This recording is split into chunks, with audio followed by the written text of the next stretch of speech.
COVID-19 diagnostics, performing a nasopharyngeal or oropharyngeal swab. It is essential to follow proper infection control measures when samples are collected from patients with a suspected coronavirus infection. Among other things, the examiner should wear an N95 respirator mask, gown, protective goggles, and gloves. To save resources, we will refrain from using each of these items in this video and instead only show the technical details of sample collection. Let's begin with the nasopharyngeal swab. The patient should be alert and cooperative. Allow them to first blow their nose. The patient should sit in a relaxed and comfortable position during the sample collection process. Tilt the patient's head back slightly and support it with your non-dominant hand. If necessary, lean the patient's head against a wall to minimize jerky movements. Stand slightly offset from the patient to avoid the risk of contamination in case of a sudden cough or sneeze. Be sure to advise the patient of potential discomfort during sample collection and let the patient know that they are welcome to close their eyes. Sample collection should only be completed using sterile swabs made from artificial cotton with flexible plastic shafts. Calcium alginate swabs or swabs with wooden shafts must not be used.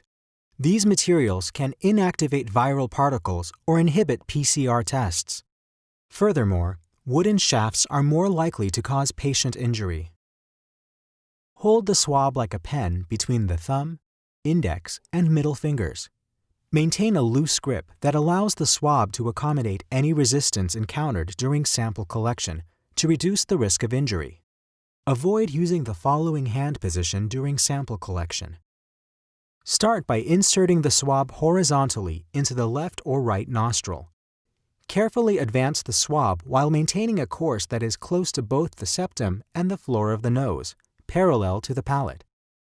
Do not advance the swab upwards, but instead straight back until resistance is felt as the swab reaches the posterior nasopharynx. When collecting samples from an adult patient, this corresponds to a travel distance of approximately 5 to 6 centimeters or 2 inches. Leave the swab at this depth for a few seconds while gently wiping the wall by twisting the swab shaft. Slowly and gently remove the swab. Immediately insert the swab into the sample collection tube, which may contain 2 to 3 milliliters of viral transport media. If a nasopharyngeal swab cannot be collected for any reason, an oropharyngeal sample can be also collected through the mouth. Again, inform the patient that the smear will feel uncomfortable for a short time and may trigger a gag reflex. Ask the patient to open their mouth wide, protrude their tongue forward, and say "ah."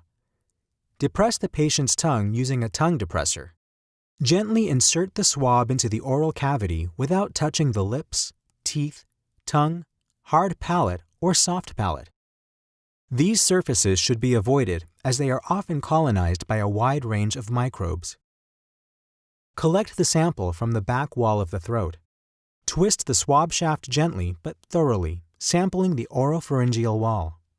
Just as with the nasopharyngeal swab, the oropharyngeal swab should now be placed into the sample collection tube and sent to the laboratory as quickly as possible.